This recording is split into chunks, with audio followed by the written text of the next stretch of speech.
سردم الور جیان دکن آستانیگه گو پر زحمت ده جیان یک زحمت سرمایه داره هم دور پیچی داره جولی نظامی و دولت سوریه و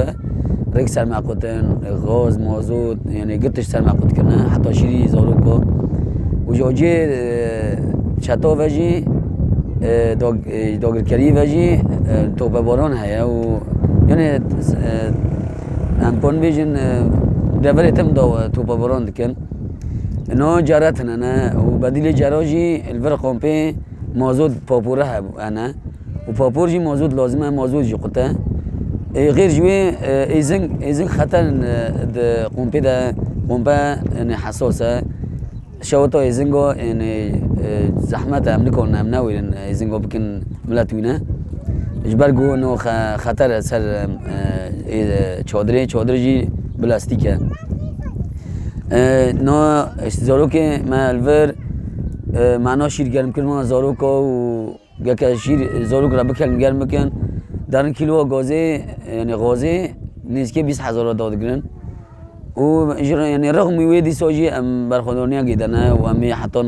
کن برخورد بدن حتی نی یعنی امی الور برخورد بدن حتی دویه و دجمن تخوازه مج عفرین دور بخه امجی ام تجاره ام عفرینا خود دور ناکبن و امی برخورد بدن حیا ام برگرن عفرینه سالا ام بر چادر آدانه ام عفرین کوچ برام تفداری اونا کو ولا ام پر زحمتی یاد بینن ولا یارم گیهنه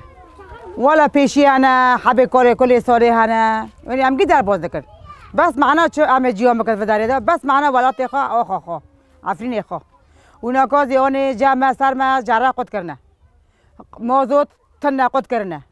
ناکو ام که پاپور که وخر ولا پر زحمتیه پاپور موضوع تا اولاف چادرات که ام غازه خازن ناکو قچکی ما چوچک مثلا شیر ده خازن ام حتی وی پاپوری وخن ام را کندین آنی پر زحمتیه قچکی گیری خاطر بعد دکوشه و هم دخوازن و هم که غازه مثلا گوجه من نگی غاز بهایه غاز کیلو 20,000 است 20 تا زیادتر ازی هم در کیلو 2 کیلو خاطر کنه تین آنی و معنا قچکا شیر و که گوتی والا یارم و چای زی پرتنه چیزی که میوه نک مثلا وارا جمع که قهوه که جراب کن و هم دخوازن غاز واره موضوع بعدن غاز واره و هم دخوازن بری گیان عفرین خو